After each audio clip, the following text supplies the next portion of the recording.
BA part third में आपके syllabus में कविता, कहानी और उपन्यास के अलावा आपको रस भी पढ़ना है। रस फर्स्ट ईयर में आपने थोड़ा सा पढ़ा था, अब हम विस्तार से पढ़ेंगे कि रस होता क्या है। इसका हम वीडियो भी बनाएंगे और इसकी पीडीएफ फॉर्म भी अपलोड करेंगे, आपको दिया जाएगा। तो आप वीडियो भी देखिए और इसका पीडीएफ भी पढ़िए। पीडीएफ जो मैं दूंगा वो मुख्य रूप से इंदिरा गांधी विश्वविद्यालय के लिए जो बुकलेट है, जो सिलेबस है, उसकी किताबों से दिया जाएगा।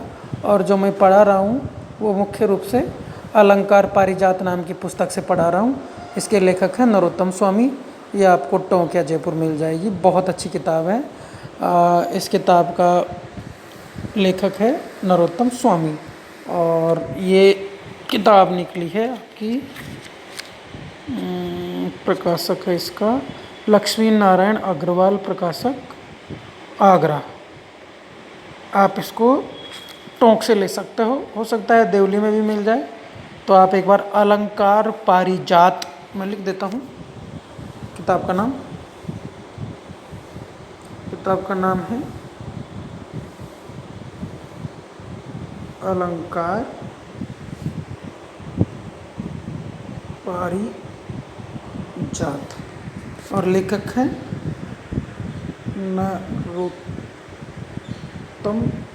नरोत्तम दास स्वामी। ये ले सकते हो किताब, बहुत अच्छी किताब है। आपको अगर ज़्यादा पढ़ना है तो फिर इग्नू की बुकलेट्स हैं, वो आप पढ़ सकते हो, या फिर भगीरथ मिश्र की भारतीय काव्य शास्त्र एक किताब है, अपनी लाइब्रेरी में है, वो आप पढ़ सकते हो। ये किताब भी लाइब्रेरी में मिल जाएगी आपको, मैंने देखी है, तो आप वहाँ से ले सकते हो, इसको पढ़ सकते हो। ये अलंकार, रस, छंद, रस, अलंकार, इन तीनों में बहुत अच्छी किताब है विद्यार्थियों के लिए। इनको ज़्यादा डीपली नहीं पढ़ना, वो आप इसको पढ़ सकते हो। तो आइए शुरू करते हैं आगे। आपके कम से कम 3 सवाल आएंगे रसों पे।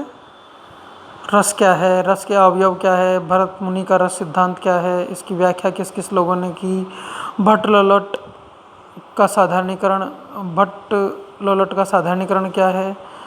ये क्वेश्चन हर साल एग्ज़ाम में आते हैं और कम से कम 2 रसों के उदाहरण और उनकी परिभाषा भी पूछी जाती है। तो यह पढ़ेंगे हम। पहले हम पढ़ते हैं रस क्या है, शुरू करते हैं। सवाल है रस क्या है।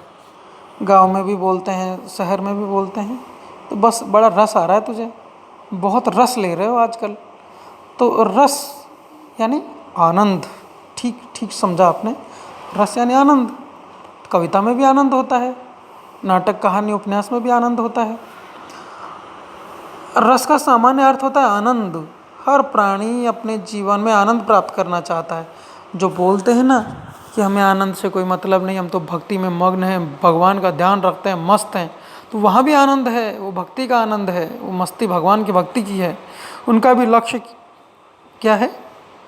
आनंद है। तरीके अलग अलग हो सकते हैं। हो सकता है किसी को प्रेम में आनंद हो सकता है किसी को नशा करने में आनंद मिलता हो सकता है किसी को दूसरे को परेशान करने में आनंद मिलता हो सकता है दूसरे की भलाई करने में आनंद मिलता हो सकता है भगवान की पूजा करने में आनंद मिलता हो। तो आनंद के तरीके, रास्ते अलग अलग हैं। ठीक वैसे ही कविता में भी, साहित्य में भी आनंद है और साहित्य का लक्ष्य ही है आनंद की प्राप्ति। तो रस अपने आप हो गया वो। तो आनंद की प्राप्ति ही जीवन का लक्ष्य होता है। इसी प्रकार काव्य का लक्ष्य भी आनंद की प्राप्ति माना गया है और इसी को कहा गया है रस।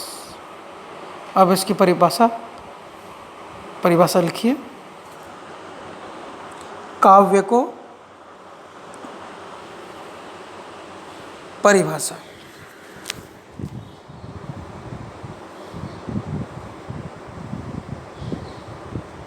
काव्य को पढ़ने से, सुनने से अथवा उसका अभिनय देखने से जो आनंद की प्राप्ति होती है उसे रस कहते हैं। आप सोचोगे काव्य को देखने से? हाँ, काव्य यानी केवल कविता नहीं है, काव्य में सब शामिल है। काव्य में उपन्यास, कहानी, नाटक, एकांकी, संस्मरण, ये सब काव्य हैं। आप इसको साहित्य भी लिख सकते हो, काव्य भी लिख सकते हो। तो काव्य का मतलब केवल कविता नहीं है, इसमें सारी चीज़ें शामिल हो जाएगी साहित्य की। तो उसको पढ़ा भी जा सकता है, सुना भी जा सकता है, और उसका अभिनय भी देखा जा सकता है, नाटक का और एकांकी का। तो इससे जो आनंद आता है उसको बोलते हैं रस।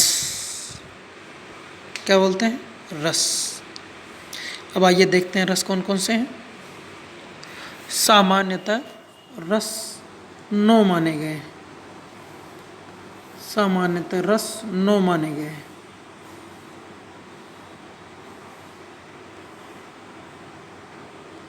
रसों की संख्या है 9 रस। लेकिन बाद में 2 रस और जोड़ दिए गए। एक तो है भक्ति रस, हालांकि इसको ज़्यादा मान्यता नहीं मिली। रूप गोस्वामी नाम के एक बहुत महान भक्त हुए थे, उन्होंने कहा भक्ति भी एक रस है, आनंद देती है, इसका स्थायी भाव होता है रति। ये स्थायी भाव क्या होता है आगे की क्लास में पढ़ेंगे। तो एक नया रस बनाया भक्ति रस, और इसके बाद एक नया रस और आया, उसको आप कह सकते हो वत्सल रस। वत्सल इसका स्थायी भाव है। तो एक नया रस आया वत्सल रस। तो ये 2 नए रस आए। तो इस 9 पहले के थे, 2 ये हो गए, तो मिला के कितने हो गए पूरे? 9 + 2 = 11। एक नया रस आया वत्सल रस। क्या नाम था? वत्सल रस। ये क्या होता है? माँ बाप अपने बच्चे से प्रेम करते हैं तो जो मज़ा आता है, जो आनंद आता है, उसको बोलते हैं वत्सल रस। वत्सल रस। तो 9 तो पहले से चले आ रहे थे, +2 ये हो गए, कुल मिला के 11 रस हो गए।